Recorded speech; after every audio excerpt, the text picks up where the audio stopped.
परडे परिवाराच्या वतीनं आयोजित कैलासवासी सौभाग्यवती आईसाहेब सखूबाई लक्ष्मणरावजी परडे यांच्या गंगा पूजन आणि गोड जेवणानिमित्त समस्त परडे परिवाराच्या वतीनं ठेवण्यात आलेलं एक दिवसाचं हे हरिकीर्तन आणि त्यानिमित्त प्रसादही ठेवलेला आहे।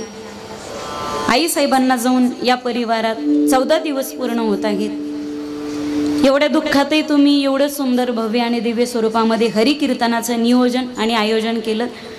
एवढ्या दुःखातही त्यांनी स्वतःला सावरलं आणि आपल्या आईच्या गंगा पूजनाला हरिकीर्तनच ठेवलं।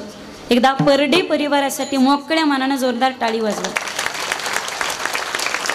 आईसाहेबांच्या पश्चात त्यांचे पती असतील श्री लक्ष्मणरावजी नंदरामजी परडे, त्याचप्रमाणे त्यांचे चारही चिरंजीव श्री आदर्श शिक्षक विष्णुपंत लक्ष्मणरावजी परडे, श्री भगवानराव लक्ष्मणरावजी परडे, श्री गोरोबा काका लक्ष्मणरावजी परडे, श्री प्रकाशराव लक्ष्मणरावजी परडे, त्याचप्रमाणे सौ सविताताई बाबूरावजी बंचर, सौ अनिताताई गोपीचंदरावजी वंबरुळे, सौ कविताताई गजाननरावजी जोहरे, त्याचप्रमाणे त्यांच्या चारही सुनबाई असतील, त्यांचे तिन्ही जावई असतील, त्यांचे सर्व नातू असतील, इकडचे 7 तिकडचे 7, 14 नातवंड, 3 जावई 3 लेकी, 4 सोना 4 लेक, इकडचे 7 आणि तिकडचे 7, त्यामध्ये 3 डॉक्टर आजीबाईंचे 3 नातू डॉक्टर आहेत। त्यामध्ये doctor Shubham Vishnupantji Parde, doctor Krishna Babulalji Bansar, doctor Pawan Vishnupantji Parde आणि विशेष म्हणजे तिघही MBBS आहेत।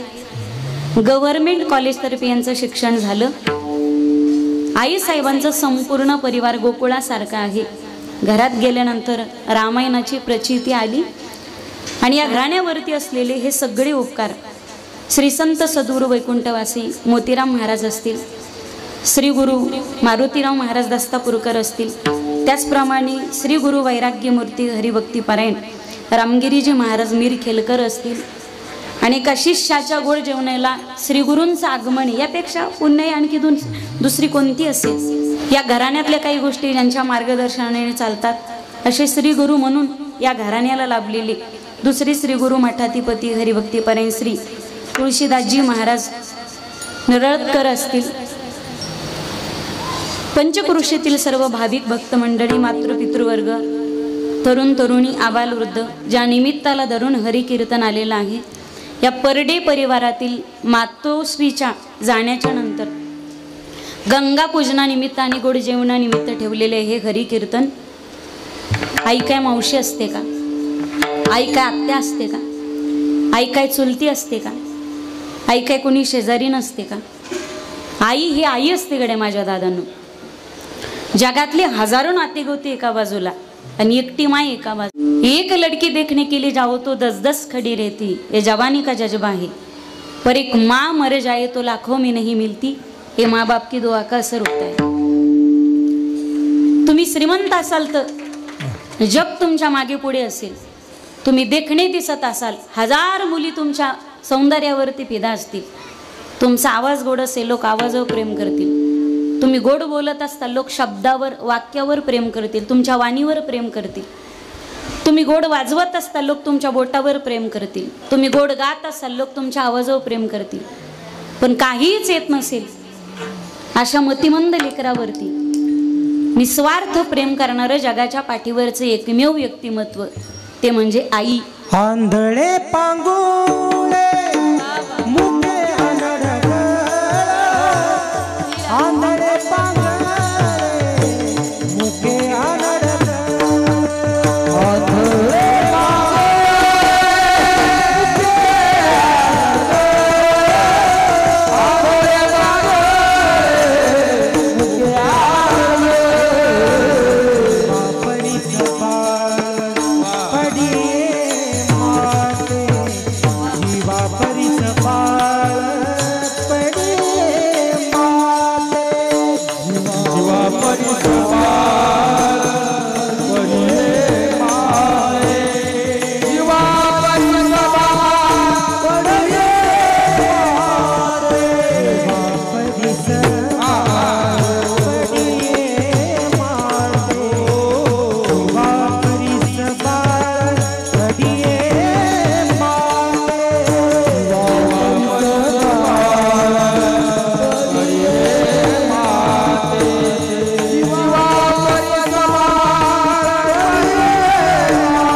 पण पांगळ्यावर सुद्धा, आंधळ्यावर सुद्धा, मतिमंद लेकरावरती सुद्धा जिचं प्रेम असतं तिला आई म्हणतात. आई हा मंत्र नाही, आई हा शब्द नाही, तर आई हा मंत्र आहे. आणि तो मंत्र शिकण्यासाठी माणसाला कोणत्याच विद्यापीठात ॲडमिशन घ्यावं लागत नाही.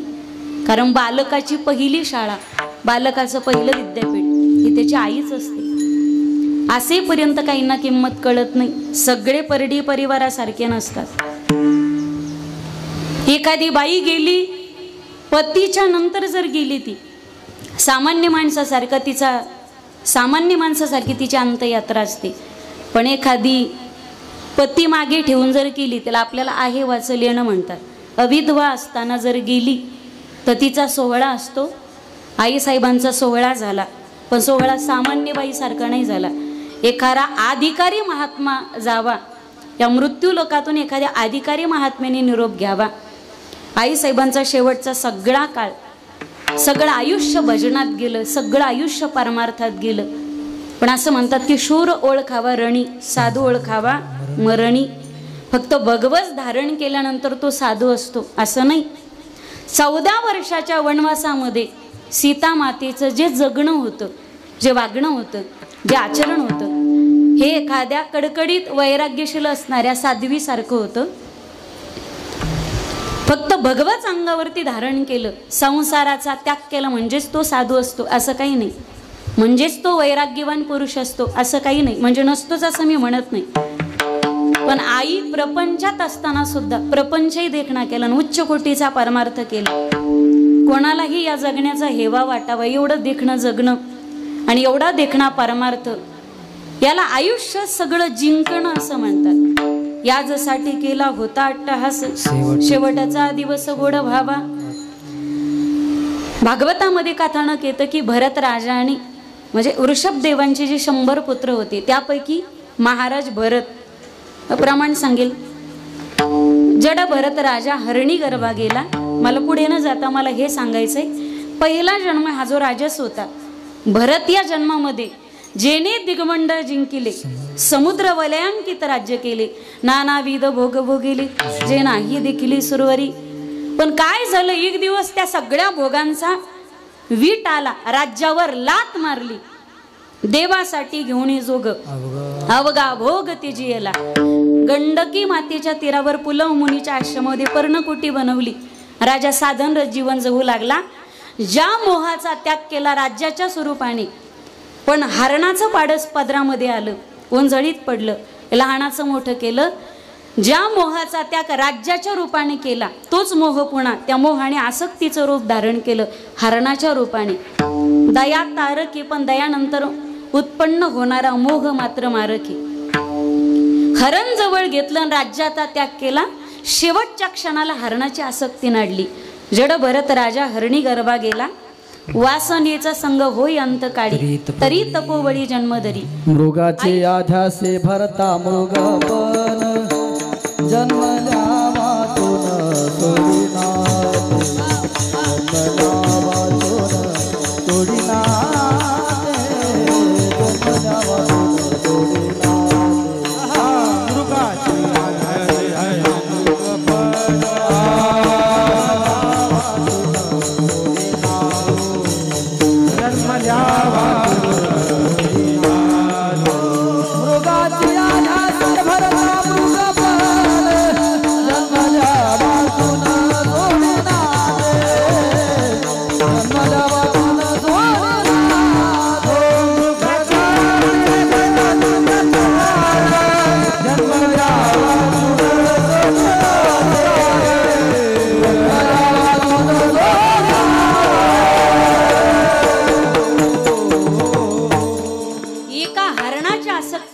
आयुष्यभर परमार्थ केला, पण शेवटच्या क्षणाला हरण आठवलं म्हणून जन्माला हरणाच्या जावं लागलं.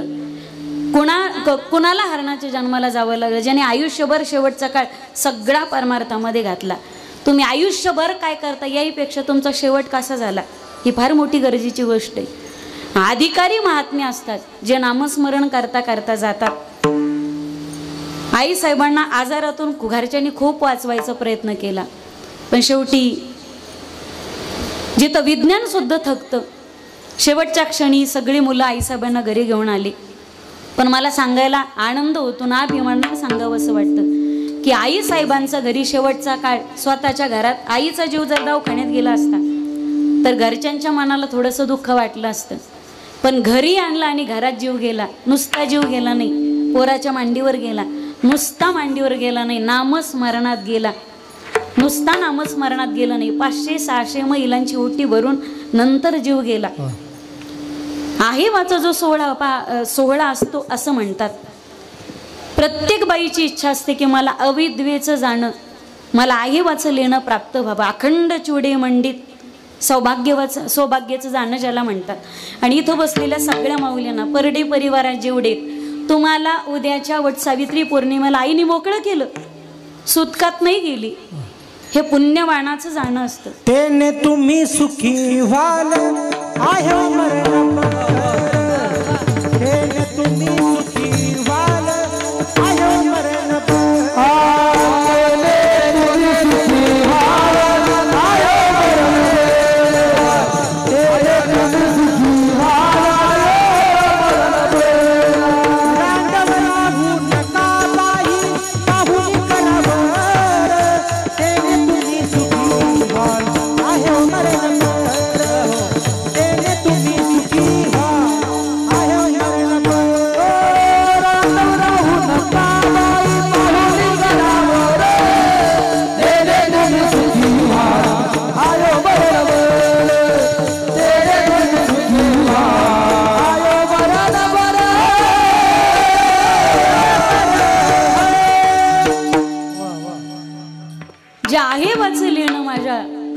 विश्व माऊली समाधीराज अलंकापूर निवासी माऊली महावैष्णव ज्ञानोबरायांना प्राप्त झालं. श्रीगुरूंच्या आधी समाधी घेतली बाबा.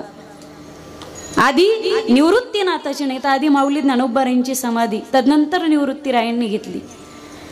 पतीच्या अगोदर गेल्या हे पहिलं भाग्य. आणि श्रीगुरूंच्या आधी आई साहेबांचं जाणं झालं हे दुसरं भाग्य. माऊली ज्ञानोबरायांना समाधी द्यायला निवृत्तीनाथ उपस्थित होते. आणि आज आई साहेबांच्या गोड जेवणाच्या दिवशी त्यांचे श्री गुरु मिलकेरकर महाराज उपस्थित आहेत. यापेक्षा व्यक्तीचं भाग्य दुसरं कोणतं असतं. आणि पाप्याच्या जीवनामध्ये हे भाग्य कधीच प्राप्त होत नाही. एखादा राजकारणी असेल, आमदार असेल, खासदार असेल, जिल्हा परिषद सदस्य असेल, मी कोणाला टॉन्ट मारते असं नाही बरं. एखादा मंत्री असेल, संत्री असेल, आमदार असेल, गुत्तेदार असेल, जहागीरदार असेल, गुंठा मंत्री असेल, दुकानदार असेल, अमुक दमुक तमुक असाल, प्रत्येकाचा सोहळा गावापुरता मर्यादित आहे. काहीचा सोहळा तालुक्यापुरता मर्यादित आहे. काहीचं वजन त्याच्या जिल्ह्यात असतं. बाहेर गेले की मग कुत्र सुद्धा त्यांना विचारित नाही. इकडून जर तिकडे गेले, मी इथला आमदार आहे, खासदार आहे, बाहेरच्या राजा लोक चपलाने हाणतील. हे राजकीय भूमी, राजकीय पार्श्वभूमी सांगते, राजकीय माणसाचं वजन सांगते. मंत्री असाल तुम्ही महाराष्ट्रापुरते मर्यादित, पंतप्रधान असाल, राष्ट्रपती असाल देशापुरते मर्यादित, कदाचित तुम्ही आमदार, खासदार, जहागीरदार, गुत्तेदार असाल, तुमचा सोहळा तुमचा परिसर साजरा करतो. पण पुण्यवानाचा सोहळा वैकुंठात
कीर्ती माझी कीर्ती.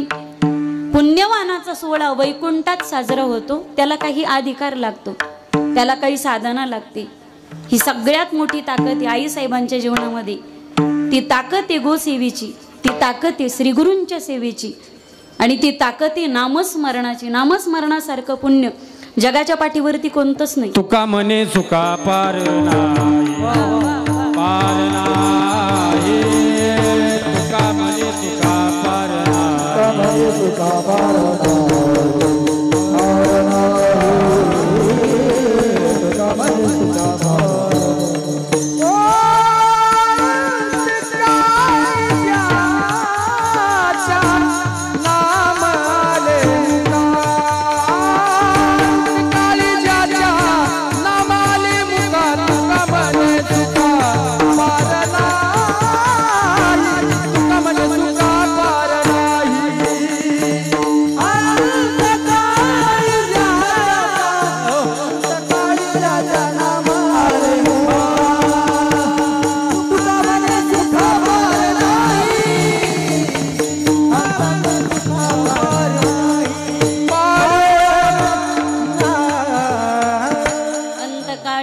ज्याच्या नामले मुखा तुका म्हणे सुखा पार नाही.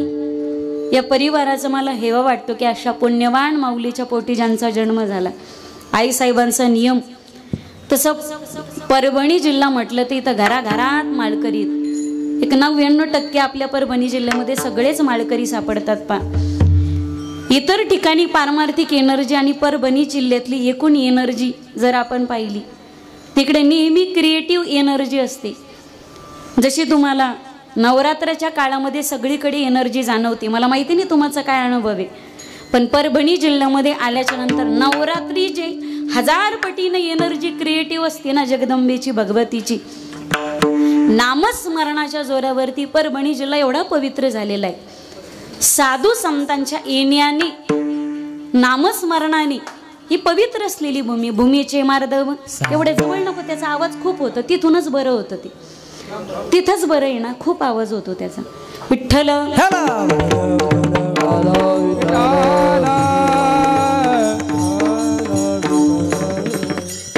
श्री गुरु रंगनाथ गुरुजी परभणीकर, श्री संत मोतीराम महाराज असतील, श्री संत श्री गुरु मारुती महाराज दस्तापूरकर, श्री गुरु नथुराम महाराज केहाळकर. अनाहीरवाडीला 3 संतांची समाधी आहे गुरु शिष्यांची.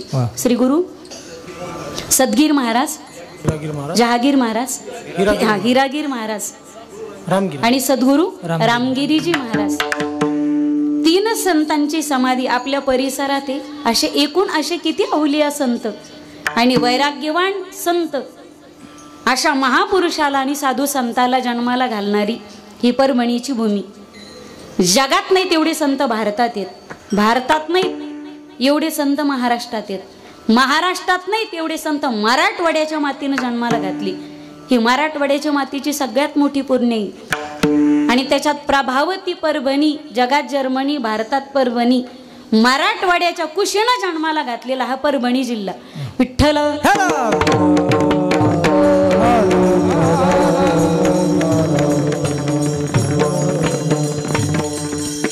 प्रत्येक घराघरामध्ये सद्गुरू मारुती महाराज दस्तापूरकर, श्री गुरु मोतीराम महाराज यांचे फोटो लागलेले प्रत्येक घराघरामध्ये.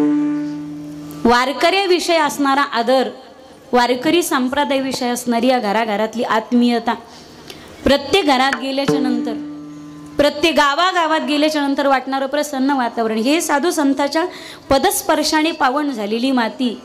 आणि या मातीचा कण ना कण आजही तुम्ही श्रद्धेने जर कानाला लावत असाल तर परभणीच्या प्रत्येक गावागावातल्या, गल्ली गल्लीतल्या, प्रत्येक घराघरातील मातीतून तुम्हाला रामकृष्ण हरीचाच ध्वनी ऐकू येईल. अशी पवित्र असलेली ही परभणी जिल्ह्याची माती. साधूचा स्पर्श या भूमीला झाला. संत चरण लागता सहज वासनीचे बीज.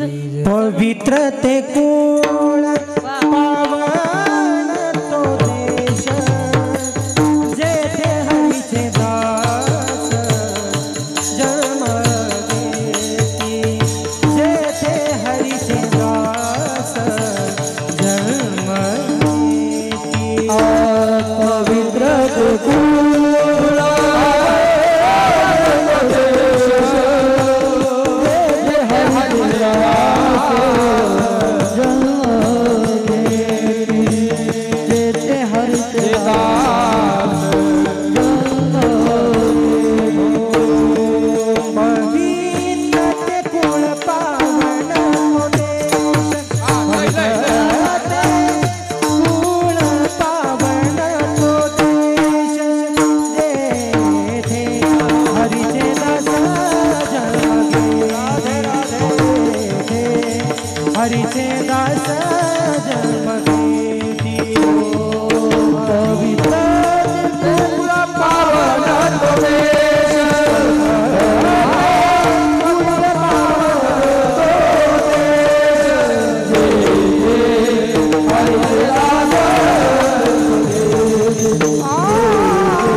जे घरीचे दास जन्म घेती भरतखंडी नरदेह प्राप्ती हे तो परम भाग्याची संपत्ती.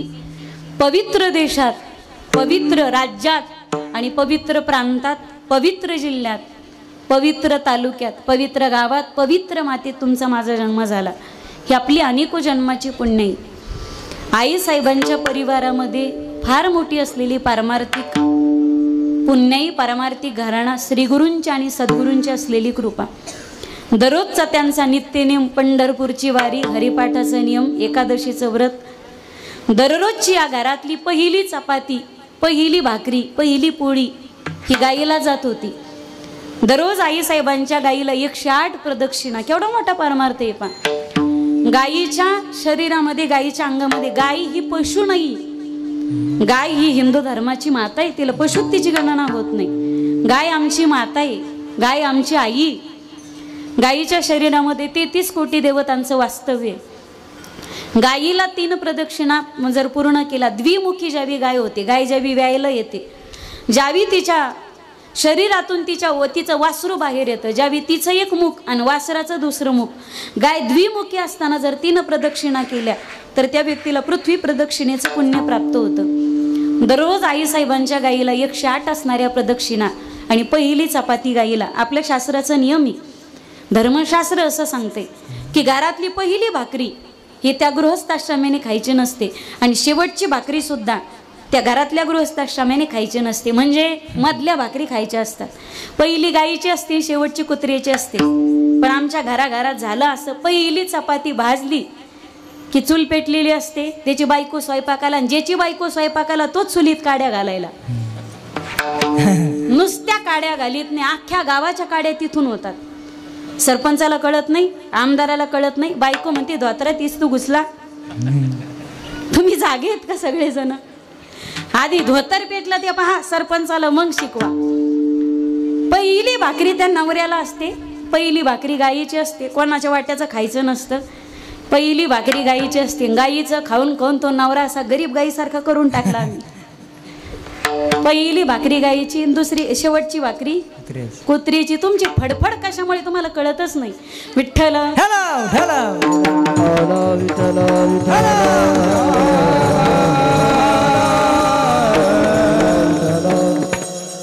हिंदू धर्मशास्त्राने गाईचा जो घास आहे, गाईला चारा गेला पाहिजे. गाईला दररोज चपाती आपल्या वाटेची गेली पाहिजे.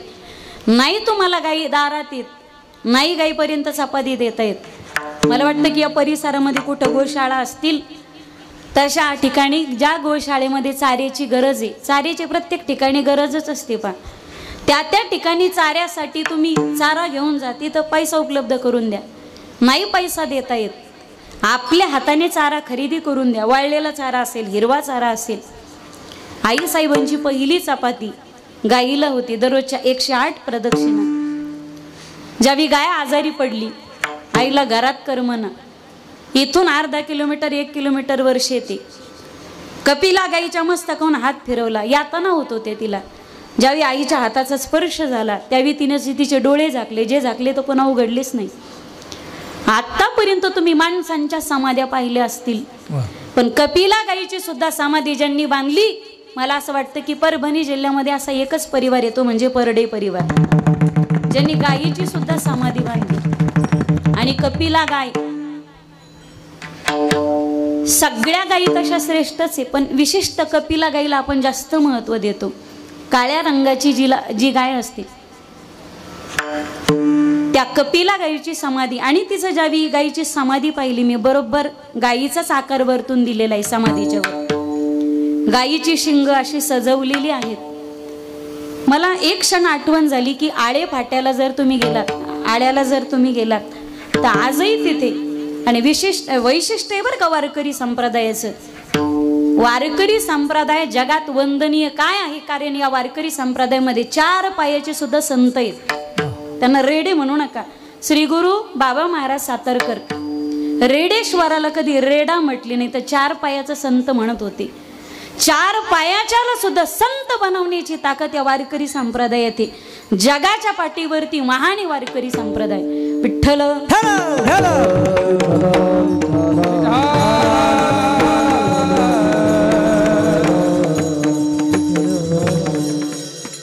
आदरणीय हरिभक्तीपर तुळशीदासजी महाराज तुळशीदासजी महाराज ज्यांचा अगोदर नामोल्लेख केला होता, आदरणीय महाराजांचे या ठिकाणी आगमन झालेलं आहे. विठ्ठल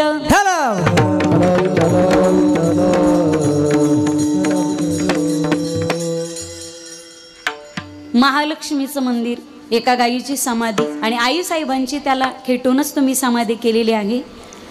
आई साहेब म्हणजे या परिवारामध्ये एका लक्ष्मी आणि रुक्मिणीच्या स्वरूपाने जन्माला आल्या. अशी मंडळी फार कमी असतात माईबाप. हे परमेश्वराचे अंश असतात असं म्हणायला हरकत नाही. मी तुम्हाला अंधश्रद्धेकडे घेऊन जात नाही, कारण बऱ्याच लोकांचा असा गैरसमज आहे की हिंदू धर्मामध्ये एखादा कर्तृत्ववान जर पुरुष जन्माला आला तर त्याला लोक लगेच देव करून टाकतात. देव करून टाकण्यामागची भावना काय आहे? येणाऱ्या पिढीला कळावं की तुम्हाला जर देवत्व, तुम्हाला जर देव व्हायचं असेल आणि लोकांच्या नजरेमध्ये जर पराकोटीचं उच्च कोटीचं स्थान जर निर्माण करायचं असेल, टाकीचे घाव सोसल्याशिवाय दगडाला देव पण येत नाही. त्यासाठी तुम्हाला परिश्रम घ्यावे लागतात. जीवनामध्ये काहीतरी तुमचा अधिकार असावा असं लागतं. लोक येडी आहेत का कोणाला बी देव म्हणायला? हिंदू धर्मामध्ये एखाद्याने कर्तबगारी केली, विशेष कार्य केलं आणि महान कार्य केलं तर त्याला देवाचा आणि संतांचा दर्जा प्राप्त होतो. येणाऱ्या पिढीसाठी आदर्श निर्माण व्हावा याच्यासाठी विठ्ठल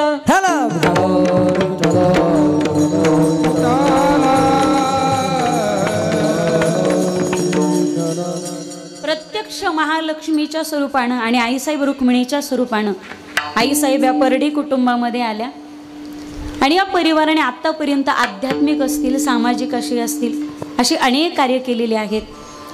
श्रीगुरूंच्या माध्यमातून काही ठिकाणी 5.5 लाख रुपये देणगी दिली. एका ठिकाणी कुठं श्री संत या गावचं आराध्य दैवत आणि ग्रामदैवत कडेश्वर महादेवाच्या मंदिराला 5 लाख रुपये 5,51,000ची देणगी दिलेली. त्याचप्रमाणे श्रीगुरूंच्या मार्गदर्शनाने पालखीसाठी आज माझ्या हस्तेच तो चेक त्यांच्या हातात देणार आहे. 1,01,000 रुपयाची देणगी. मायदेवी ना, मायदेवीच का? देवी माई ना, देवाई माई संस्थान नरळद आहे का? नळद त्या गावात मी थोडं कन्फ्युजन झाले बरं का माझं. नळदिळद म्हणतात. नळदवीर. नळदिळद मला थोडा ऐकायचा प्रॉब्लेम आहे. सगळे सोबत बोलले की मला काही कळत. नळद 1,01,000चा चेक नंतर सुपूर्द करणार आहेत. त्याचप्रमाणे एक कोणतं तरी मूर्तीचं का संस्थान आहे तिथं 2.5 लाख रुपये गुंज संस्थान या परडे परिवाराने 2,51,000 2.5 लाखाची देणगी त्या ठिकाणी सुपूर्द केलेली आहे. आतापर्यंत अन्नदान असेल. दरवर्षी या घरामध्ये गुरुचरित्र पारायण मला वाटतं 2001 पासून अव्याहतपणे असणारी ही परंपरा. म्हणून तर श्रीगुरूंची आणि सद्गुरूंची कृपा या परिवारावरती आहे. मला घरात गेल्याच्या नंतर एक विशेष ऊर्जा जाणवली. उगा तोंडापुरती काहीतरी स्तुती करायची असं नाही. ज्या घरात अन्नदान असतं त्या घरात गेल्याच्या नंतर आपल्या भाषेमध्ये घवघव वाटणे, सुशोभित वाटणे, पावित्र्यता, सुचूरभूतता. ज्या घरात गेलेला एकही अतिथी आतापर्यंत एकही कोणी माणूस असेल आणि कोण्या जाती धर्माचा असेल पायरीच्या वर गेला आणि तो विनमुख गेला अशा आतापर्यंत घटना नाही. प्रत्यक्ष अन्नपूर्णेच्या स्वरूपाने असणाऱ्या परडे परिवारामध्ये असणाऱ्या आई साहेब आणि पुढे सगळे सासूचे संस्कार त्या रई सुनांना लागलेले आहेत. या परिवारामध्ये गेल्यानंतर मला रामायण दिसलं. या परिवारात आल्याच्या नंतर मला गोकुळ दिसलं. नाही तर दररोज महाभारत हायची घडी घडी. सून सासूला बोलत नाही, सासू सुनाला बोलत नाही, लेक बापाला बोलत नाही, बाप लेकाला बोलत नाही. दोघांचं नातं म्हणजे चंद्र आणि सूर्यासारखं. एक मावळला तर एक उगवतो, एक उगवला तर दुसरा मावळतो. महाभारत घडी घडी जन्माला येतं. गावागावात फुटाफुटावर दिसतं तुम्हाला. पण रामायण जगणारी कुटुंब या भारतामध्ये फार कमी आहेत आणि या घरावरती रामायणाची कृपा आहे. शेवटपर्यंत या घराण्याच्या प्रेमाला आणि या रामायला कधीच कोणाची नजर लागू नये आणि कधीच कोणती काही मंथरा जन्माला येऊ नये. अकल्प आयुष्य व्हावे तया कुळा माझी या सकळा हरीच्या दासा. या परिवारात असलेलं खेळीमेळीचं वातावरण आणि तुमच्या परडे घराने 3 डॉक्टर दिलेत बरं का. परभणी जिल्ह्याला 3 डॉक्टर दिलेत आणि विशेष MBBS आहेत. म्हणजे राजकीय असेल, सामाजिक असेल, आर्थिक असेल, आध्यात्मिक असेल, या सगळ्या क्षेत्रामध्ये परडे घराण्याचं असलेलं योगदान. त्यांच्या मोठ्या चिरंजीवाला आदरणीय सरांना आदर्श शिक्षक हा पुरस्कार प्राप्त झाला. बोलू गोड वाक्य. एक इंजिनियर जर बिघडला, बाबा स्विच ऑफ करा, नाही तर सायलेंट मोडवर करा, हे स्वर बिघडतो त्यांनी. विठ्ठल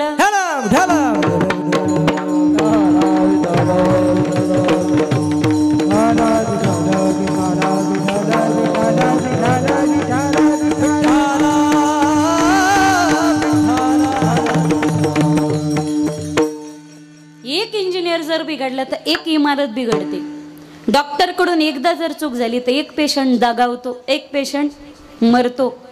नेता बिघडला तर कदाचित 5 वर्ष वायाला जातील, पण एक शिक्षक जर बिघडला तर अख्खी पिढी बरबाद करतो आणि बरखास्त होते. या समाजाच्या जडणघडणीमध्ये शिक्षक हा फार मोठा अविभाज्य समाजाचा घटक आहे. बाहेरचे अतिरेकी मेले पाहिजे याच्यासाठी 24 तास सीमेवरती हातात बंदूक घेऊन जवान उभे आहेत, पण आतून दुश्मन निर्माण होऊ नये याच्यासाठी संस्कार देण्याचं काम शिक्षकाचं आहे. विठ्ठल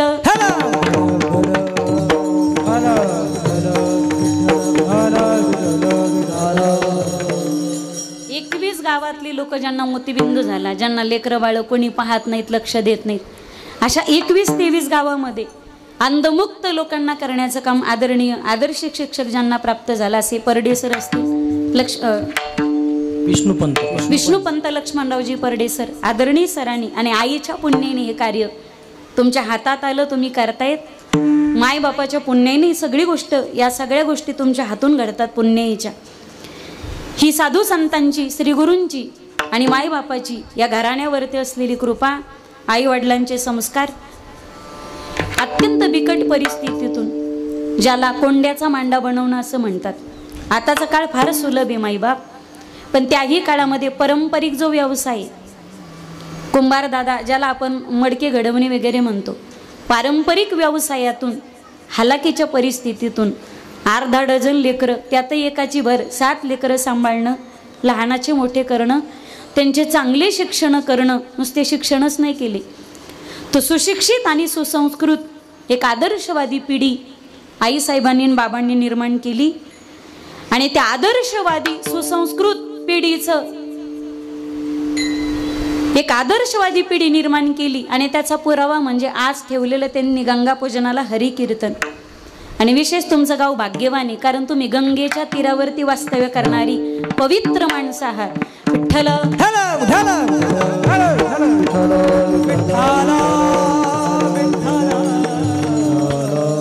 पण गोदावरीला पूर आल्यानंतर गावात घुसत असन बरं? नाही का? नाही का? इथपर्यंत येतं का पाणी? नाही. तिथं मला दाखवलं महाराजांनी, इथंच गोदावरी. म्हणलं मी पण गोदाकाठचीच कन्या आहे, नाथांच्या पैठणची मी मुलगी आहे. जिथून गोदावरी गेली, जिथून गोदावरी तुमच्याकडे आली, आधी माझं गाव लागतं तिथं. मी सुद्धा गंगथडीचे माणसं जरा डेंजर असतात असं माझ्या सासरी म्हणतात बरं का. गंगथडीचे माणसं डांबरट आहेत, कधी कधी आमच्या घरी आमच्या गावाकडे म्हणतात असं. आता किती डांबरट आहे मायहून दिसत असन तुम्हाला. तुम्ही बी कमी नाहीत, कारण तुम्ही गंगथडीचेच आहेत ना. विठ्ठल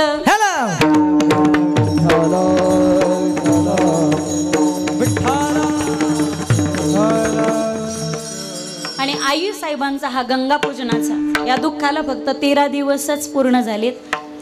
एवढे अश्रू दाबून सुद्धा एक कोणीतरी गेलंय असं वाटतच नाही. पा देवा 13 दिवसापूर्वी आजही घरामध्ये गेलं तर सगळीकडे लक्ष्मी जणू काही पाणी भरते असं सगळीकडे दिसतं. घरात गेल्याच्या नंतर कुठं दुःखाचं वातावरण. आणि ही पुण्यवान माणसाचं जे जगणं असतं, पुण्यवान माणसाचा स्पर्श घरातल्या ज्या ज्या गोष्टीला झाला त्या गोष्टीमध्ये सुद्धा चैतन्य निर्माण होतं. मी पुण्यवंत भावे येता सज्जनाची नावे, येता सज्जनाची नावे, येता सज्जनाची नावे. पुण्यवंत भावे येता सज्जनाची नावे, हरी येता सज्जनाची नावे, येता सज्जनाची नावे.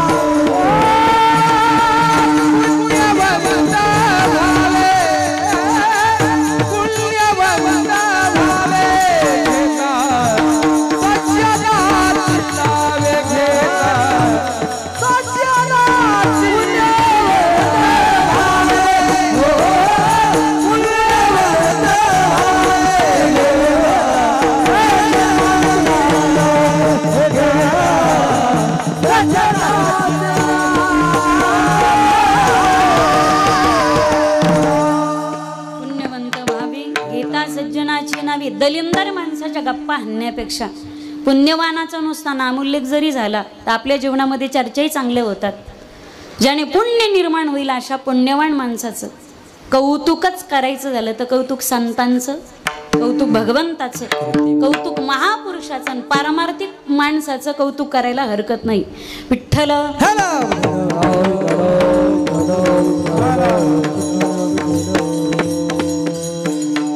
पुण्याईन या परडे परिवाराला लाभलेलं आईसाहेबांसारखं रत्न आणि अखंड चुडे मंडित सौभाग्यवतीचं लेणं आईसाहेबांना प्राप्त झालं. त्यानिमित्त ठेवलेले हरी कीर्तन आईसाहेबांनी उत्कृष्ट प्रकारचे संस्कार या परिवारावरती केले. एक आदर्शवादी पिढी निर्माण केली. या घरच्यांच्या प्रत्येक गोष्टीमध्ये मला नम्रता जाणून आली. हे फक्त आई आणि बाबांचे संस्कार आहेत. प्रत्येक गोष्टीमध्ये नम्रता. उच्च कोटीचा परमार्थ केला आणि त्या परमार्थाचं फलित म्हणजे शेवटच्या क्षणी आईसाहेबांचं देहावसन झालं. हे नामस्मरणाच्या गजरामध्ये आईसाहेबांचं देहावसन झालं. नामस्मरण करत करत ज्याला जाणं म्हणतात. आज आम्ही आयुष्यभर वाईट वागला पण शेवटच्या क्षणी त्याने घेतलेलं नाम. प्राण जाती वेळी म्हणे नारायण त्यासाठी विमान पाठविले पण लगेच त्याला विमान आलं नाही. 88व्या वर्षी त्याने नारायण नाव घेतलं. त्याने घेतलेलं नाम आणि त्याला न्यायला आलेलं विमान याच्यामध्ये 12 वर्षाचं नामस्मरण आहे बरं का. त्याच्यामध्ये 12 वर्षाचा डिफरन्स आहे. हे प्रमाण संतांचे पण भागवत ज्या भागवताच्या प्रमाणावरती प्रमाणे 12 वर्ष त्याने अखंड नामस्मरण केलं. आईसाहेबांचं जाणं नामस्मरणात झालं पण त्याच्यासाठी आयुष्यभर अभ्यास लागतो आणि आयुष्यभर अभ्यास असेल तर शेवटच्या क्षणी भगवंताचं नाव मुखाला येतं. एक आदर्शवादी पिढी गरिबीतून प्रपंच फुलवला. त्यांना किती किती चटके सोसावे लागले असतील हे फक्त सर तुम्हालाच माहिती, या परिवाराला माहिती. आता दररोज सोन्याचा घास आहे आपल्याला खायला, दररोज पुरणाची पोळी. आता कोणाला कशाचं काहीच वाटत नाही. पण एक काळ होता खायला भेटत नव्हतं. एक दिवस असा असायचा की घरात खायला काही नसायचं म्हणून भूक कधी माणसाला झोपू देत नव्हती. आता घर भरलेलं असतं पण खायची इच्छा होत नाही. हे आपलं दुर्दैव आहे. कधी कधी मला असं वाटतं की दिवस असा असेल टोपल्यामध्ये खाण्यासाठी भाकरी असतील 5 आणि खाणारी तोंड 9. खायचं कोणी न उपाशी कोणी राहायचं हा प्रश्न घरातल्या आईला पडायचा. मी उपाशी झोपले तरी चालेल पण माझ्या लेकरांना पोटभर भेटलं पाहिजे म्हणून जिनं लेकराला खाऊ घातलं. तांब्याभर पाणी जी घाटा घाटा पिली पोटात काही नव्हतं म्हणून जिला झोप लागलीच नाही. लेकरांच्या उशाशी अख्खी रात्र जागून जीव बसलेली होती. या जगाच्या पाठीवरती ती आमची आई आणि इथं बसलेल्या ना तुमची ती पत्नी होती. हे गरिबीचे दिवस आपण कधीच विसरू शकत नाही. तिनं बांधलं घरटा दिला विसावा निवारा. तिनं बांधलं घरटा दिला विसावा निवारा. घेऊन या पंखाखाली भरविला मुखी चारा. ओढ रक्ताला लागली लागे चाहुल फुटाया. आज घायाळ पक्षीनी जाई पिलाना बेटाया. आज घायाळ पक्षीनी जाई पिलाना बेटाया. माया मंदिरा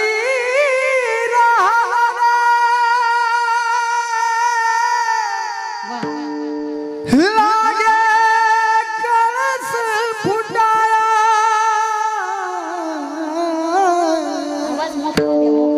आज घाया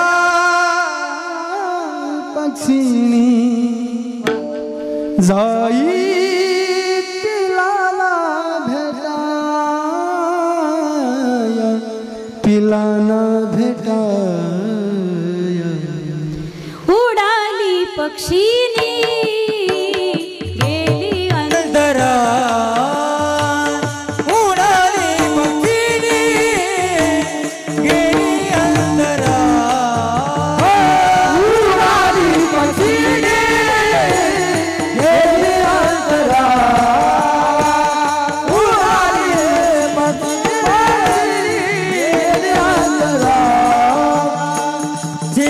बिना पासी हे मोनिया चित्त बिना पासी हे मोनिया उडाली बक्षिणी गेली अंधरा उडाली बक्षिणी गेली अंधरा उडाली बक्षिणी गेली अंधरा उडाली बक्षिणी गेली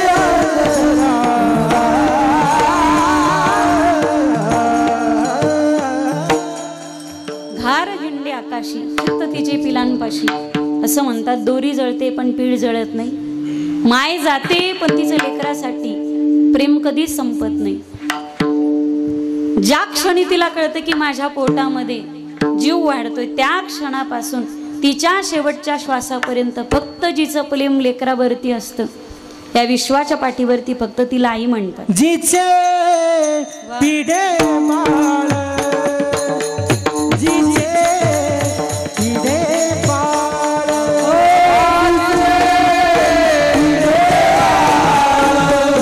जिचे पिढे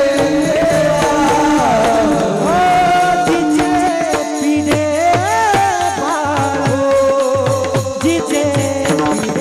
बाळ जिचे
ती अवघी बालकाची व्याप्ती शेवटच्या श्वासापर्यंत जिच फक्त आणि फक्त लेकरावरती प्रेम असतं.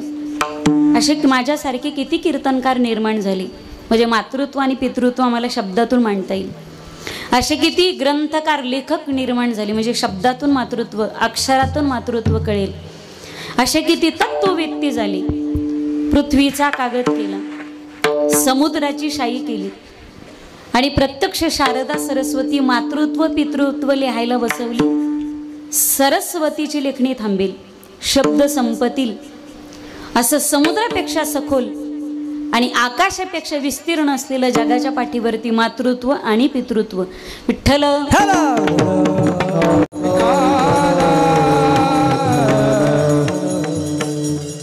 अनंत उपकार आहेत, पण त्रोटक उपकार तुमच्या समोर ठेवेल. या विश्वाच्या पाठीवरती जिनं ओळख नसताना सुद्धा स्वतःच्या गर्भामध्ये आपल्याला पहिलं पाऊल ठेवायला जागा दिली ती आपली आई होती. हा इथे बसलेल्या प्रत्येक जीवावरती प्रत्येक व्यक्तीवरती मातृत्वाचा पहिला उपकार आहे. एखादा माणूस ट्रान्सफर होऊन एखाद्या नवीन जिल्ह्यात गेला, नवीन तालुक्यात गावात गेला, तिथे स्वतः सुरुवातीला तो किरायाने राहतो. काही दिवसानंतर तो स्वतःचं, काही वर्षांनी तो स्वतःचं हक्काचं घर बांधतो आणि गावाकडची माणसं वास्तू शांतीला बोलवतो आणि येणाऱ्या लोकाला सांगतो, ओळख करून देतो. रामभाऊ, शामभाऊ, सकाजी, विकाजी, तुकाजी. थोडे टाळा असे बाजूला ठेवा बाळांनो, वाजवायच्या वेळी जवळ आणायचे हा राजाऊ. गावाकडच्या लोकांना सांगतो, आबा, नाना, तात्या, जिजा या गावात आलो, पाय ठेवायला जागा नव्हती, पण या नानासारखी तात्यासारखी देव माणसं भेटली ज्यांनी या गावात पहिलं पाऊल ठेवायला मला जागा दिली.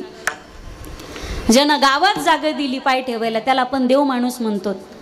ज्याने या विश्वाच्या पाठीवरती स्वतःच्या गर्भात आपल्याला ओळख नसताना पहिलं पाय ठेवायला जागा दिली ती आई आपल्याला देव नाही तर देवापेक्षा सुद्धा श्रेष्ठ आहे. हा प्रत्येक जीवावरती मातृत्वाचा पहिला उपकार आहे. आईचा दुसरा उपकार, जिने या विश्वाच्या पाठीवरती तुम्हाला महिला पहिला श्वास दान केला आपली आई होती ती. ज्यावेळी त्या माता मौलीची सोनोग्राफी होती, अल्ट्रा कलर सोनोग्राफी, त्याच्यात काही इश्यू आहे का बॉडीज पार्टमध्ये सगळं कळतं. बाळात कुठलं व्यंग तर नाही ना, त्याच्या शरीराचे अवयव सगळे व्यवस्थित तर आहेत ना. तुम्ही डॉक्टरांना विचारा, डॉक्टर बाळ कसं आहे, ते सांगतील बाळ हेल्दी सुदृढ आहे, वजन चांगलं आहे, पाणी व्यवस्थित आहे. त्यावेळी तुम्ही विचारा हृदयाची धडधड.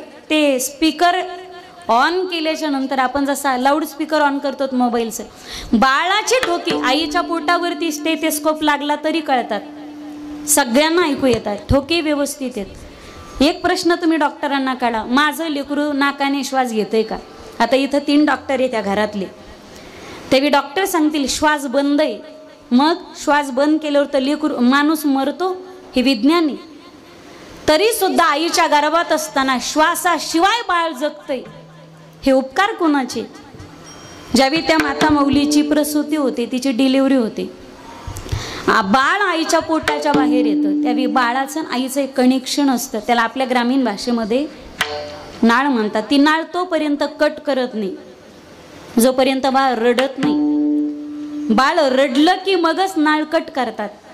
याचा अर्थ काय? जोपर्यंत बाळ रडत नाही त्याचं फुफ्फुस आतून असं कोरं करकरीत असतं, चिकटलेलं असतं. ज्यावेळी बाळ रडतं, नाळेद्वारे फुफ्फुसात हवा भरली जाते आणि फुफ्फुसाची पंपिंग चालू होती, इनकमिंग आउट गोईंग, श्वास आणि उच्छ्वास, श्वासोच्छ्वासाची बाळाची क्रिया चालू होते. बाळ रडल्यानंतर आईचं आणि बाळाचं कनेक्शन कट करतात.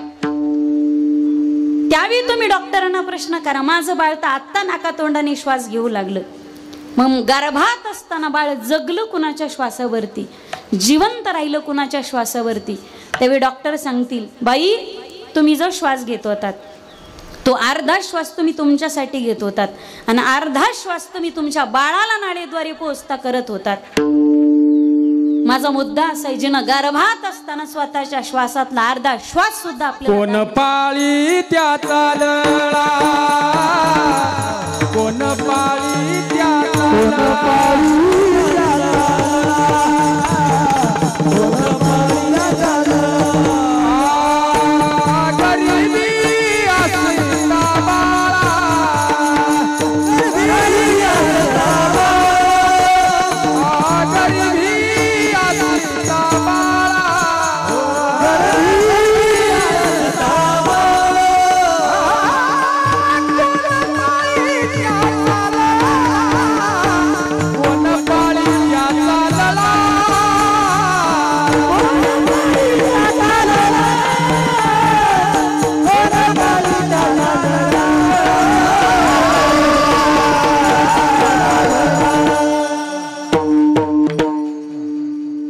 गर्भात असताना आपल्याला पहिला रक्ताचा थेंब दान केला, ती तुमची माझी माय होती. आपण रक्तदान करतो हा भाग वेगळा आहे. बरं, आपलं रक्त त्याला चालतं ज्याचा आणि आपला ब्लड ग्रुप मॅच झाला. रक्ताचे 4 गट आहेत, ए गट, बी गट, ए बी गट आणि ओ गट. एला एचं चालतं, ओचं चालतं, बीला बीचं चालतं, ओचं चालतं, ए बीला एचं चालतं, बीचं चालतं, ए बीचं चालतं आणि ओचं चालतं. मी ए बी पॉझिटिव्ह आहे, रक्त कोणाचं चालतं म्हणजे गरज पडली तर. ओला दाता म्हटले, ओचं रक्त सगळ्यांना चालतं पण ओला फक्त ओचंच चालतं. रक्तगट जुळला नाही तर रक्त जमत नाही, हे विज्ञानी. आता ऐका, रक्तगट जुळला नाही तर रक्त जमत नाही, हे विज्ञानी. कधी कधी तुम्ही बाळ जन्माला आल्याच्या नंतर बाळाचा ब्लड ग्रुप टेस्ट केला जातो. कधी कधी आईचा ब्लड ग्रुप वेगळा असतो आणि बाळाचा ब्लड ग्रुप वेगळा असतो. रक्तगट जुळला नाही तर रक्त द्यायला जमत नाही, हे विज्ञानी.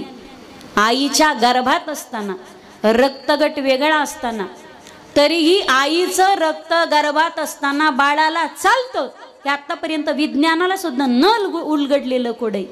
हा प्रीथ बसलेल्या प्रत्येक जीवावरती मातेचा 3रा उपकार आहे. विठ्ठल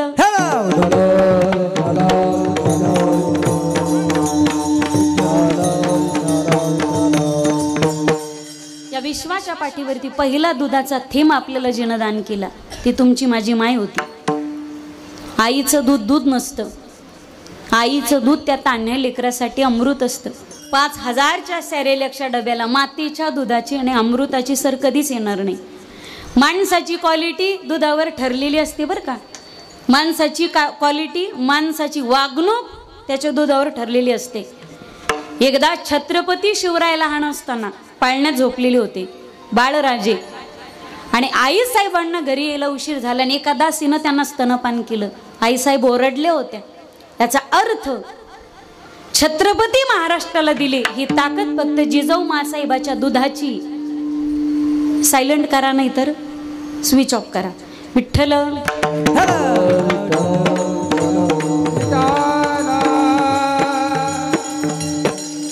बऱ्याचदा माणसाची वागणूक जर बिघडली तो बोलण्यात वागण्यात घसरला विचाराने जर घसरला तो लोक म्हणतात हे लहानपणी पेलं कोणाला होतं, हे आईला, हे गाईला, हे शेळीला का हे टोनग म्हशीला पेलं होतं.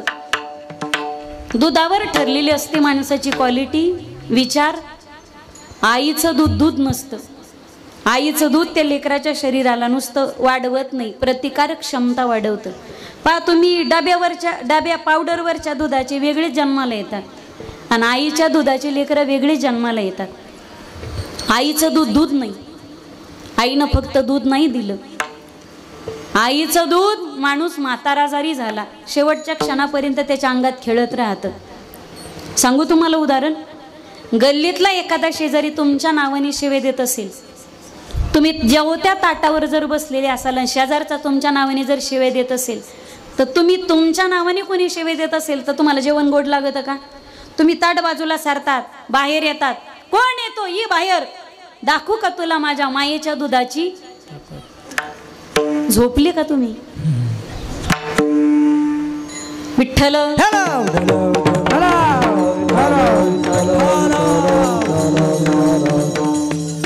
कार्यकर्ते फुटू नका. बाकीचे मला काही घेणं देणं, सगळे फुटले तरी जमतेत. कार्यकर्ते तेवढे फुटू देऊ नका. विठ्ठल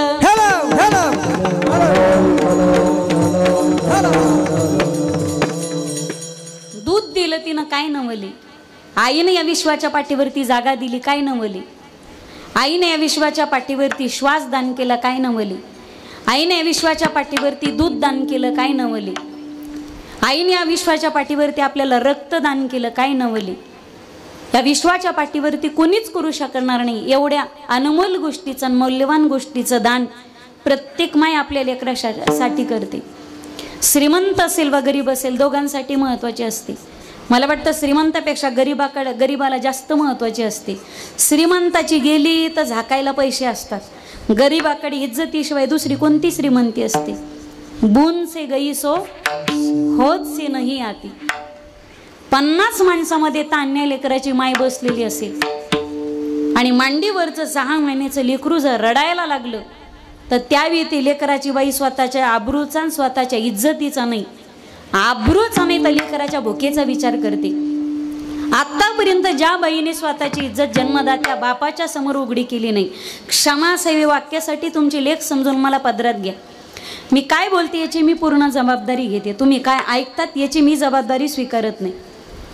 मी प्रत्येक वाक्य जाणीवपूर्वक आणि प्रत्येक वाक्य विचारपूर्वक तुमच्या समोर ठेवते. तुम्ही काय ऐकता याची जबाबदारी मी स्वीकारत नाही. मी जाणीवपूर्वक बोलते. हा, मी कोणाची तरी लेख, कोणाची तरी सोनी, कोणाची तरी पत्नी आणि एका लेकीची आई या खंबीरतेने मी तुमच्या समोर काही गोष्टी ठेवते. 50 माणसामध्ये लेकराची माय जर बसलेली असेल, आतापर्यंत त्या बाईने स्वतःच्या बापासमोर, स्वतःच्या भावासमोर आणि स्वतःच्या नवऱ्यासमोर सुद्धा धर्मबाह्य, शास्त्रबाह्य, नियमबाह्य जाऊन जीव इज्जत कधी उघडी केली नाही. 50 माणसामध्ये जर तान्ह्या लेकराची माय बसलेली असेल तर त्यावेळी ती बाई रडणारं लेकरू छातीला धरते, त्याच्या अंगावरून अंग भरून पदर टाकते आणि रडणाऱ्या लेकराच्या तोंडात 2 दुधाच्या धारा ओतते. जिनं स्वतःच्या पोटच्या गोळ्यासाठी आणि काळजाच्या तुकड्यासाठी स्वतःच्या आबरूचं सुद्धा दान केलं, हा प्रत्येक जीवावरती आईचा न फिटणारा उपकार आहे. तिच्या उपकारातून आपण कधीच उतराई होऊ शकत नाही. आपल्या कातड्याचे जोडे करून जरी माईबापाच्या चरणात घातले तरी माईबापाचे ऋण कोणत्याच जन्मामध्ये फिटत नाहीत. शेवटच्या श्वासापर्यंत प्रत्येक पदोपदी आपल्या लेकराच्याच हिताचा विचार लेकुराचे हित, लेकुराचे हित, लेकुराचे हित, लेकुराचे हित, लेकुराचे हित, लेकुराचे हित.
जावे बाबा माझ्या पोटी यावे असं वाटतं मरून यांच्या पोटी जन्माला यावं.